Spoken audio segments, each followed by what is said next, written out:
Hi friends, welcome back. हमने एक नया चैप्टर स्टार्ट किया था अंडर फाइनेंशियल अकाउंटिंग और चैप्टर का नाम था बिल्स ऑफ एक्सचेंज।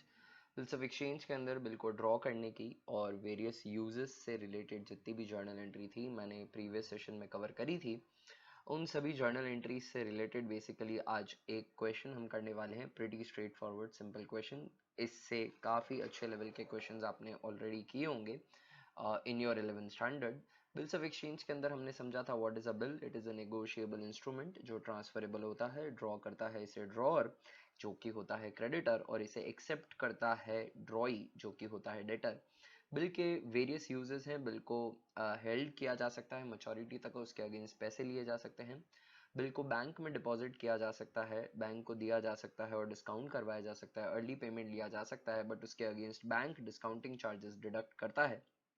बिल को एंडोर्स किया जा सकता है अपने किसी क्रेडिटर को, और बिल को कलेक्शन के लिए भी भेजा जा सकता है। हर सिचुएशन में क्या क्या एंट्रीज डलती हैं उससे रिलेटेड मैंने आपको एक स्लाइड भी प्रिपेयर करके बताई थी, और प्रीवियस सेशन पूरा ही उन जर्नल एंट्रीज पे ही डेडिकेटेड था।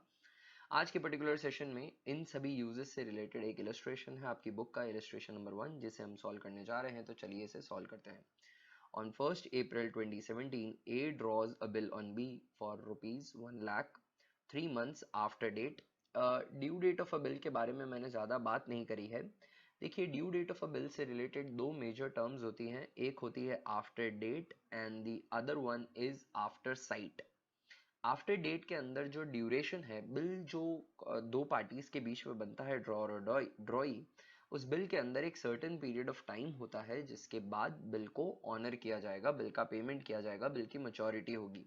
तो वो पीरियड कब से स्टार्ट होगा, इससे रिलेटेड दो टर्मिनोलॉजी चलती हैं। एक चलती है after date, that means the time period of the bill, that is the duration of the bill starts as soon as the bill is drawn by the drawer. That means drawer ने जिस दिन bill को sign किया उस दिन से आपको उसका टाइम गिनना है, 3 मंथ्स, 4 मंथ्स, 5 मंथ्स, वॉट्सएवर।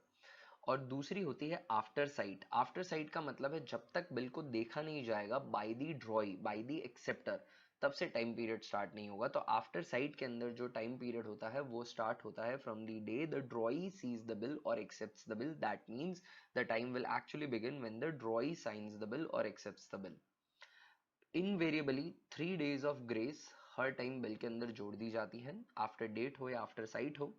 और अगर वो पब्लिक हॉलीडे होता है तो एक दिन पहले मैच्योरिटी आ जाती है। That means if the due date comes about as 15th August, तो 14th अगस्त को ही मैच्योरिटी मान ली जाती है बिल की। और इमरजेंसी हॉलीडे होता है तो एक दिन सक्सीड कर दिया जाता है बिल के मैच्योरिटी को, से 1st ऑफ अगस्त आ रही है और उस दिन अगर इमरजेंसी हॉलीडे हो गया है तो फिर एक दिन आगे शिफ्ट कर दिया जाएगा, 2nd ऑफ अगस्त कर दिया जाएगा।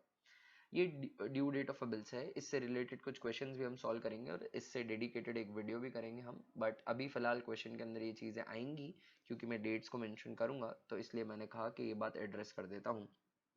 तो on 1st April 2017 a bill is drawn. A ने बी पर बिल ड्रॉ किया है 1 लाख रुपीज का, 3 मंथ्स का बिल है और आफ्टर डेट है। Okay, B accepts the bill and signs on it and returns to A. Pass necessary journal entries in the books of A and B in each of the following cases. See, bill के draw होने का, accept होने का हर situation में same entry डलेगा, तो वो एंट्री मैं पहले डाल देता हूँ, फिर वैरायटी ऑफ केसेस में डिफरेंट डिफरेंट एंट्रीज में पास कर दूंगा। यहाँ पर बेसिकली तीन पार्टीज आएंगी इन ऑल द 3 केसेस, तो मैं 3 कॉलम बना रहा हूँ और contrasting entries side by side आपको प्रेजेंट करके बताऊंगा। ठीक है, तो जर्नल एंट्रीज हम पास करके बता रहे हैं। आपको एग्जामिनेशन के अंदर क्या करना चाहिए कि हर पार्टी की जर्नल एंट्री सेपरेटली शो करनी चाहिए, कॉन्ट्रास्टिंग नहीं शो करनी चाहिए। यहाँ पर एक्सप्लेन करने के लिए मैं साइड बाय साइड शो कर रहा हूँ। अगर आपको डिफिकल्टीज होती है तो आप सेंटर फोल्ड पेज ले लीजिएगा और एक पेज पर एक एंट्री कर दीजिएगा, दूसरे पेज पे दूसरी entry, and then so on. तो यहाँ पर मैं जर्नल एंट्रीज पास करूंगा।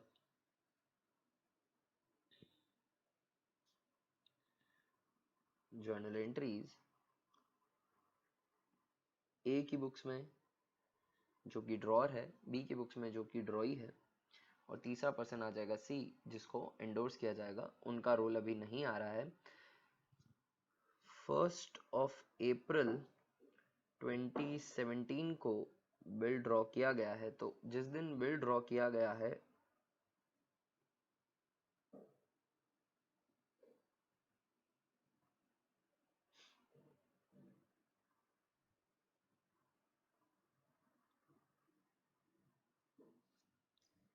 जिस दिन बिल ड्रॉ किया गया है उस दिन ए की बुक्स में एंट्री आ जाएगी, bills receivable account DR debit what comes in to B account credit the giver. Bill का अमाउंट जो है दोस्तों दैट इज 1 लाख रुपीज। तो मैं यहाँ पे मेंशन कर देता हूँ वो चीज। उसके बाद जो ड्रॉइंग है बी, उनकी बुक्स में एंट्री आ जाएगी, ए account D are debit the receiver, और बिल्स पेबल को वो क्रेडिट कर देंगे 1 लाख रुपीज से। ए उनकी बुक्स में लाइबिलिटी होंगे एज अ क्रेडिटर, उस लाइबिलिटी को हटाकर वो एक नई लाइबिलिटी क्रिएट कर देंगे बिल्स पेबल की। ए की बुक्स में बी एज अ डेटर होगा, तो उससे कैश रिसीव करने के बजाय बिल रिसीव हो रहा है, तो वो बी को क्रेडिट कर रहे हैं और ए को बिल्स रिसीवेबल को डेबिट कर रहे हैं। ये हर सिचुएशन में same entry डलेगी।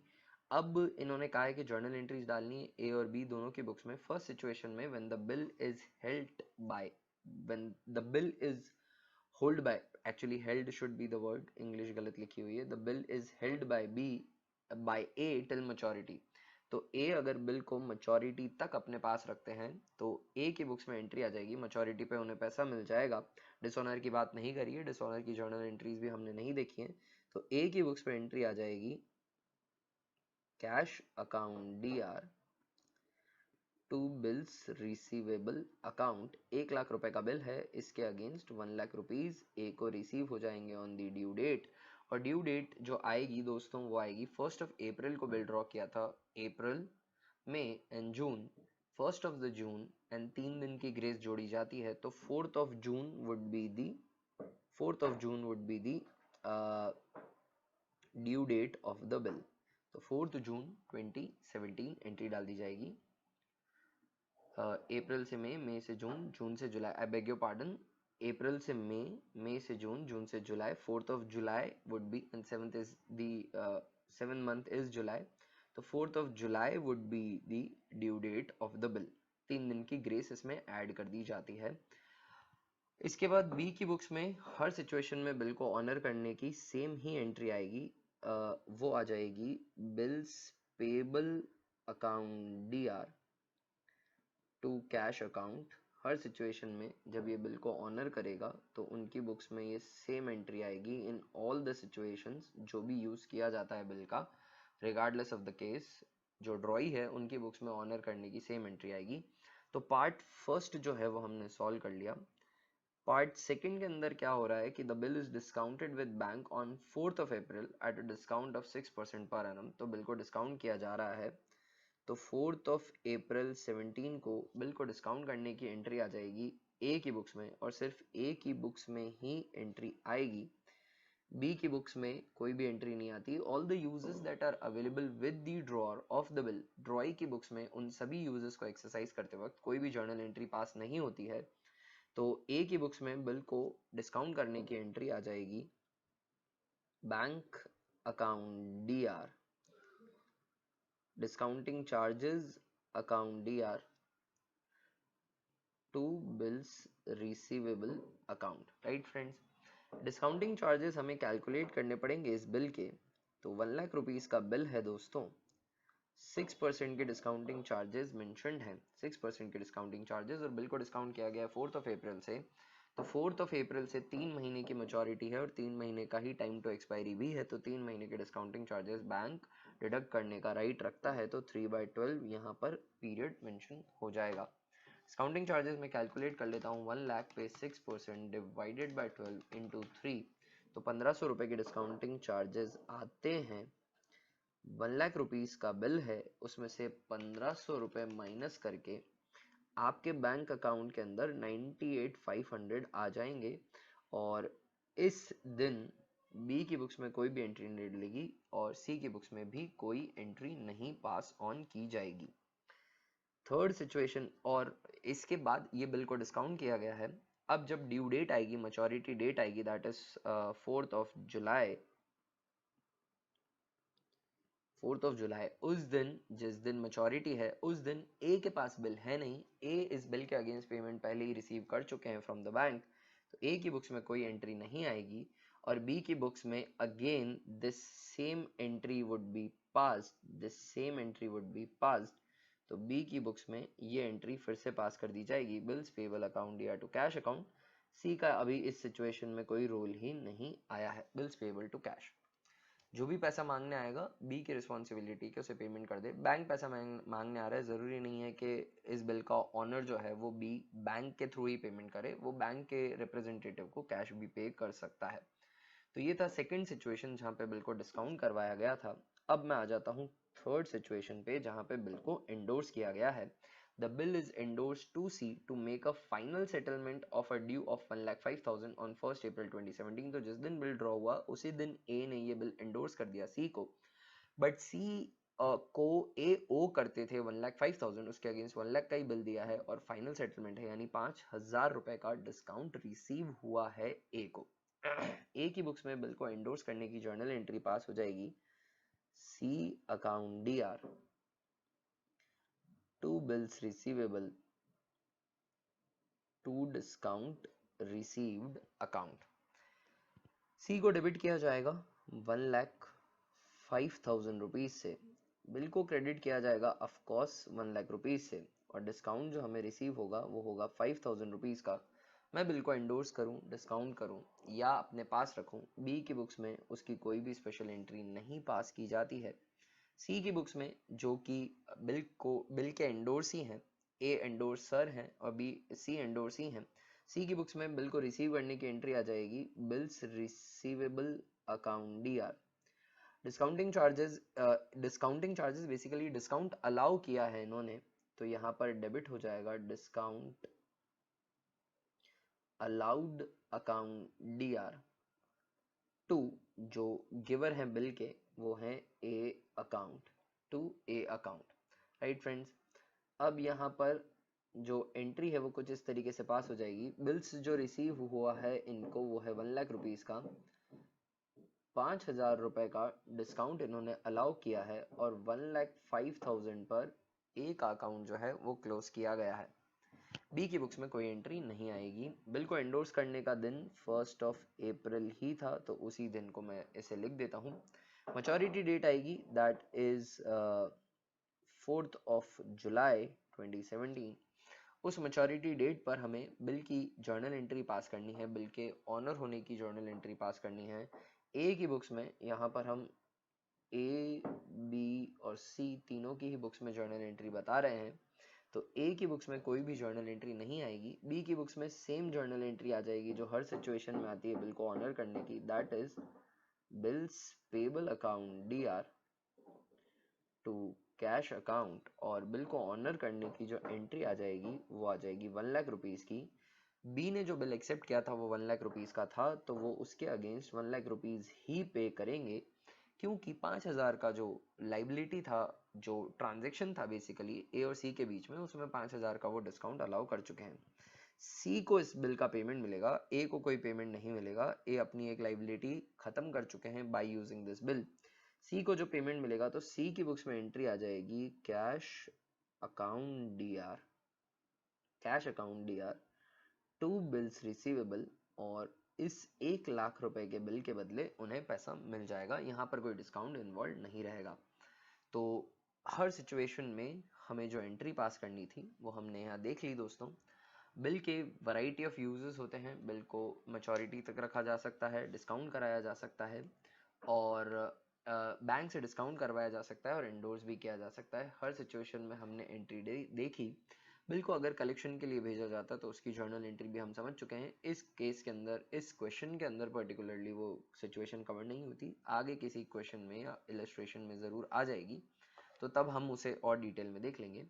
So this was a pretty simple question, basic question. I hope आपको ये समझ में आया होगा। कोई भी डाउट वगैरह है इससे रिलेटेड तो आप मुझसे पूछ सकते हैं। I don't think there would be any. अब हम समझते हैं कि अगर मैच्योरिटी डेट पर जो ड्रॉई है वो बिल का पेमेंट करने के लिए केपेबल नहीं होता है बिकॉज ऑफ इंसॉल्वेंसी और एनी रीजन व्हाटसोएवर, तो बिल हो जाता है डिसऑनर। बिल का पेमेंट कर दिया जाएगा तो उस एक्ट को कहा जाता है कि बिल को ऑनर किया गया है, पर अगर बिल का पेमेंट नहीं किया जाएगा तो उस एक्ट को कहा जाता है कि बिल डिसऑनर हो गया है। उस डिसऑनर के सिचुएशन में क्या क्या जर्नल एंट्रीज पास होती हैं, चलिए ये समझते हैं। तो मैंने उससे रिलेटेड एक स्लाइड प्रिपेयर की है आपके लिए। तो डिसऑनर ऑफ अ बिल को मैं समझाना चाहता हूँ। Dishonour of a bill simply means when the ड्रॉई is unable to make payment of the bill due to any reason whatsoever। तो ड्रॉअर की बुक्स में क्या एंट्री डाली जाएंगी पहले उसे देख लेते हैं। कई यूजेस होते हैं बिल के। बिल को अपने पास रख सकता है ड्रॉअर, या ड्रॉअर ने बिल को डिस्काउंट करवाया हो सकता है बैंक से, या एंडोर्स किया हो सकता है किसी क्रेडिटर को यानी सी को, या फिर बिल को कलेक्शन के लिए भेजा हो सकता है। हर सिचुएशन में क्या जर्नल एंट्री पास की जाएगी? तो अगर डिस्काउंट करवाया होगा, एंडोर्स किया होगा, अपने पास रखा होगा या कलेक्शन के लिए भेजा होगा, तो वो कलेक्शन पे भेजने के लिए, डिस्काउंट करवाने के लिए या एंडोर्स करने के लिए जो जर्नल एंट्री पास की जाती है वो तो पास की जाएगी ही। बट ड्यू डेट पर जब बिल डिसऑनर हो जाएगा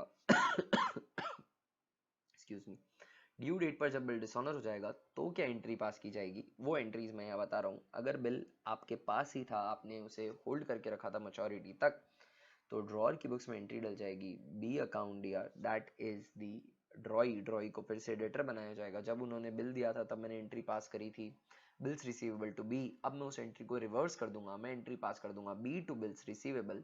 बट सिर्फ और सिर्फ यही चार्जेस नहीं लगेंगे, एक और चीज, मेरे थोड़े कैश का आउटफ्लो होगा ड्रॉअर की बुक से, क्योंकि जिस दिन बिल डिसऑनर होगा ड्रॉअर को बिल को ले जाना पड़ता है नोटरी पब्लिक के पास। Notary public is a lawyer or any person who is authorized to notarize the bill. Noting the bill simply means that a lawyer checks the bill, authenticates that the drawer exists and the bill is proper, made according to law. वो ड्रॉई को identify करते हैं और ये बात state करते हैं कि ड्रॉई ने पेमेंट करने से मना कर दिया है। And after the notary is done, this bill is accepted as an evidence in the court of law. और इसके ऑफ कोर्स जो नोटरी पब्लिक है यानी जो लॉयर हैं वो इसके कुछ चार्जेस लेंगे, that are known as notary charges. तो ये नोटरी चार्जेस एक बार कैश में पे करने पड़ेंगे ड्रॉअर को या जो भी होल्डर ऑफ द बिल है। उसके बाद ये चार्जेस टेक्निकली जब हम बिल का पूरा सेटलमेंट करेंगे, जब कोर्ट में प्रोसीडिंग्स खत्म हो जाएंगी, तो ये एक्चुअली बेयर करने पड़ेंगे ड्रॉई को यानी बी को। तो यहाँ पर एंट्री पास कर दी जाएगी, बिल को कैंसल आउट कर दिया जाएगा। जिसे हमने डेबिट कर रखा है तो मैं एंट्री कर दूंगा टू बिल्स रिसीवेबल, डेबिट कर दूंगा ड्रॉई को, और साथ ही जो मेरे कैश का आउटफ्लो हुआ है due to payment of notary charges उसको भी मैं डेबिट कर दूंगा बी के नाम पे। तो मैं एंट्री कर दूंगा B account DR, I have paid the notary charges but I have paid these notary charges on behalf of B, और you can say because of the drawee. तो मैं ड्रॉई को डेबिट कर दूंगा। बी की जगह ड्रॉई वर्ड यूज होना चाहिए था but it is more relatable, और हम हर जगह ए बी और सी टर्म यूज करते हैं, जहां पर ए हमारा ड्रॉअर होता है, बी हमारे लिए ड्रॉई होता है और सी एंडोर्सी होता है। तो हेल्ड टिल मैच्योरिटी में जर्नल एंट्री पास हो जाएगी B account DR to bills receivable to cash. अगर बिल को डिस्काउंट करवाया हमने बैंक से तो उस सिचुएशन में एंट्री डाल दी जाएगी बी टू बैंक। देखिए दोस्तों, थोड़ा सा इसका प्रोसेस समझा देता हूँ मैं, थोड़ी सी कंपाउंड एंट्री आपको यहाँ बता रहा हूँ।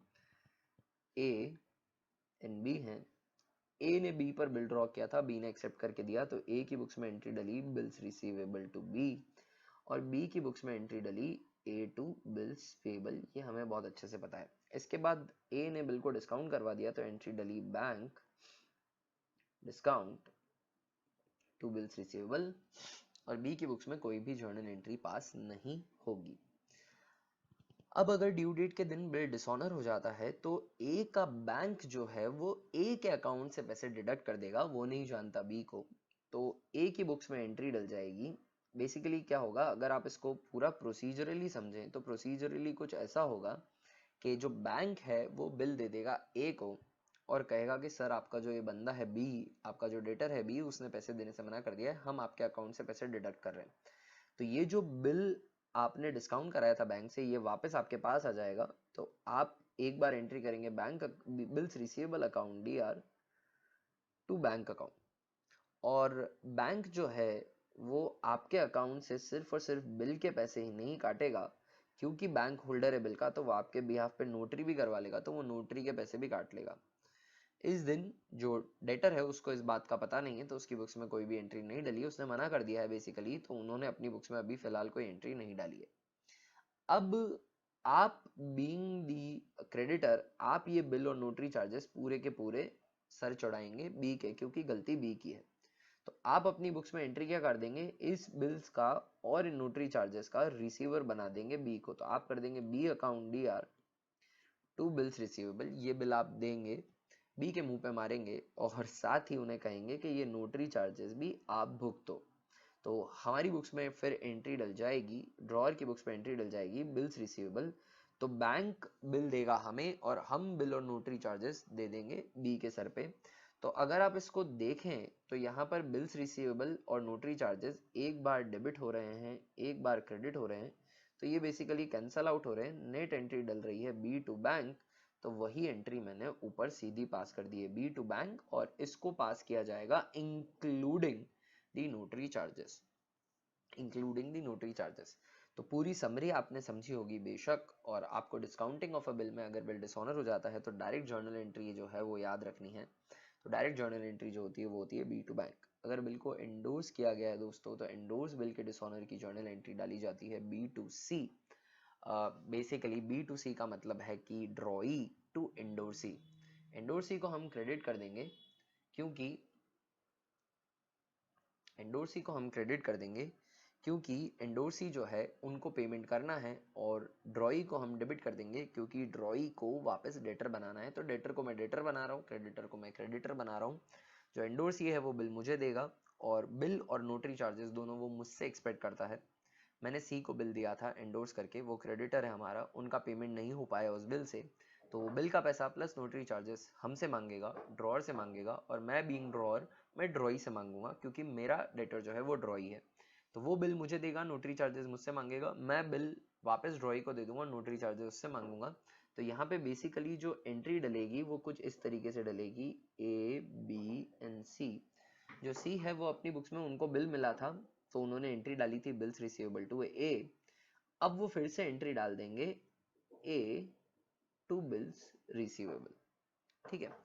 और क्योंकि उनके नोटरी चार्जेस लगे हैं तो उनके कैश का आउटफ्लो हुआ है, तो वो कर देंगे टू कैश, ठीक है। अब ये एंट्री ए है हम, तो हमारी बुक्स में ये बिल वापस आएगा, तो हम एंट्री पास कर देंगे, बिल्स रिसीवेबल आ गया, नोटरी चार्जेस को एक बार डेबिट कर दो टू सी, ये पैसे देने हैं हमें सी को। और ये बिल्स और बिल जो वापस आया है और नोटरी चार्जेस जो आए ये हमें वापस बी के सर चढ़ाने हैं। तो ए की बुक्स में एंट्री आ जाएगी B account D R to bills receivable. मैं बी को दे दूंगा ये बिल, और टू नोटरी चार्जेस, ये नोटरी चार्जेस भी मैं नहीं भुगतूंगा, तो मैंने ऊपर डेबिट किया था नीचे क्रेडिट कर दिया था। तो आप फिर से नोटिस करिए बिल्स रिसीवेबल नोटरी चार्जेस एक बार डेबिट हो रहा है, एक बार क्रेडिट हो रहा है, कैंसिल आउट हो रहा है, नेट एंट्री डल रही है बी टू सी। इसीलिए मैंने यहाँ पर एंट्री सीधी पास कर दी है बी टू सी, और ये इंक्लूडिंग नोटरी चार्जेस आएगी। बिल सेंड फॉर कलेक्शन में जब बिल को मैं कलेक्शन के लिए भेजता हूँ तब एंट्री डालता हूँ bill send to collection account D R to bills receivable. तो वो जब कैंसिल हो जाएगा तब मेरे को वापस ये एंट्री डालनी है, बट मैं सीधा बी को डेबिट कर दूंगा क्योंकि पहले मैंने बी को क्रेडिट किया था और बिल्स रिसीवेबल को डेबिट किया था। तो जब बिल रिसीव हुआ था तब मैंने एंट्री डाली थी बिल्स रिसीवेबल टू बी। फिर जब बिल को मैंने कलेक्शन के लिए भेजा तब मैंने एंट्री डाली bill send for collection to bills receivable. अब मैं नेट एंट्री पास कर दूंगा सीधी B account D R, bill send for collection business से चला जाएगा क्योंकि अब इस बिल के अगेंस्ट कोई पैसे नहीं आने, और अगर कोई नोटरी चार्जेस लगे हैं तो उन्हें कैश या बैंक के अंदर क्रेडिट कर दूंगा। तो ये चार एंट्रीज पास की जाती हैं इन चार सिचुएशन में जब बिल डिसऑनर हो जाता है ड्रॉअर की बुक्स में। ड्रॉअर की बुक्स में सारी एंट्रीज को हम रिवाइज कर लेते हैं एक बार फिर से। अगर बिल हिल्टन मैच्योरिटी है तो जर्नल एंट्री पास की जाएगी B account D R to bills receivable to cash या बैंक नोटरी चार्जेस के अमाउंट से। डिस्काउंट किया गया तो एंट्री डाली जाएगी B to bank, drawee to bank, और यहाँ पर डिस्काउंटिंग चार्जेस को इंक्लूड किया जाएगा, नोटरी चार्जेस को इंक्लूड किया जाएगा जर्नल एंट्री में। और जब हिल्टन डिस्काउंटिंग चार्जेस को डिडक्ट नहीं किया जाएगा इस फाइनल एंट्री को पास करते हुए, ये bill value plus notary charges से डलेगी। अगर बिल को हमने इंडोर्स किया है तो जर्नल एंट्री पास कर दी जाएगी बी टू सी, इसमें भी नोटरी चार्जेस इंक्लूड किए जाएंगे। और अगर कलेक्शन के लिए भेजा है बिल को तो एंट्री डल जाएगी B account D R to bill send for collection to cash या बैंक, और यहाँ पर कैश के अंदर नोटरी चार्जेस लिख दिया जाएगा। कोई भी सिचुएशन हो, बिल का कोई भी यूज किया हो ड्रॉअर ने, ड्रॉई की बुक्स में डिसऑनर पर एक ही एंट्री पास की जाती है, one and only entry in all the situation, that is bills payable account dr, notary charges account dr to drawer, that is a account। यहाँ पे जितनी भी एंट्रीज मैंने पास की इसमें नोटरी चार्जेस जो थे वो एनसी से रिप्रेजेंटेड थे, ए जो था वो ड्रॉअर था, बी जो था वो ड्रॉई था, और सी हमारा इंडोर सी था, BSc bill send for collection था। ड्रॉई की बुक्स में जो एंट्री डल रही है वो डल रही है bills payable account DR, notary charges account DR to A account. Bills payable cancel कर रहे हैं, वो क्रेडिट में पड़ा है बैलेंस, उसको डेबिट कर रहे हैं क्योंकि इसके अगेंस्ट पेमेंट नहीं किया जाएगा। नोटरी चार्जेस एक्चुअली जो एक्सपेंस है वो ड्रॉई का है क्योंकि वो डिसऑनर कर दिया उन्होंने बिल को, वो इनकेपेबल थे बिल का पेमेंट करने के लिए, तो ये नोटरी चार्जेस भी उन्हें बेयर करने पड़ेंगे और ये दोनों ही पैसे मिलाकर उन्हें बिल का पैसा प्लस नोटरी चार्जेस पे करना पड़ेगा ए को, क्योंकि वो उनके क्रेडिटर हैं तो ए में वो क्रेडिट कर देंगे। अब अगर ये इंस्टॉलमेंट हो जाते हैं, नहीं पे कर पाते हैं, तो बेड डेट्स की एंट्री डलेगी और यहाँ डेफिशिएंसी की एंट्री डलेगी। वो एक अलग सिचुएशन है, बेड डेट्स की एंट्री डालेगा ड्रॉर, डेफिशिएंसी की एंट्री डालेगा ये drawee, that is a different situation. But bill का डिसऑनर करने का मतलब ये नहीं कि you are escaping from a liability, ये लाइबिलिटी तो आगे पीछे आपको पे तो करनी ही है। तो दोस्तों ये थी कुछ डिसऑनर की एंट्रीज जो हमने देखी। इससे रिलेटेड एक क्वेश्चन हम आगे आने वाले सेशंस में करेंगे। आपको ये एंट्रीज प्लस बिल को ड्रॉ करने की एंट्री समझ लेनी है। बिल को मैच्योरिटी से पहले रिटायर भी किया जा सकता है और बिल का रिन्यूअल भी कराया जा सकता है, उसको मैं एक अलग सेशन में लूंगा। पहले हम डिसऑनर से रिलेटेड एक क्वेश्चन करेंगे बट वो अगले सेशन में। आज आपको क्या करना है कि ये जर्नल एंट्रीज एक बार रिवाइज कर लेनी है। ये जर्नल एंट्रीज थोड़ी सी आपके फिंगर टिप्स पे होनी चाहिए मोर और लेस। अगर ये जर्नल एंट्रीज आपको आती हैं तो किसी भी क्वेश्चन को करने में आपको कोई डिफिकल्टी नहीं होने वाली है और प्रीटी बेसिक और सिंपल एंट्रीज हैं, स्ट्रेट फॉरवर्ड होनी चाहिए। थोड़े क्वेश्चंस की प्रैक्टिस के साथ आपको एंट्रीज डायरेक्ट पास करनी भी आ जाएंगी, अगर पहले से अगर इन पे कंप्लीट कमांड नहीं है तो। क्रैम करने की कोशिश मत करिएगा, एंट्रीज को लॉजिकली समझने की कोशिश करिएगा। That is it for today guys, अगले सेशन में मिलते हैं, तब तक के लिए bye. I wish that you have a very good day today.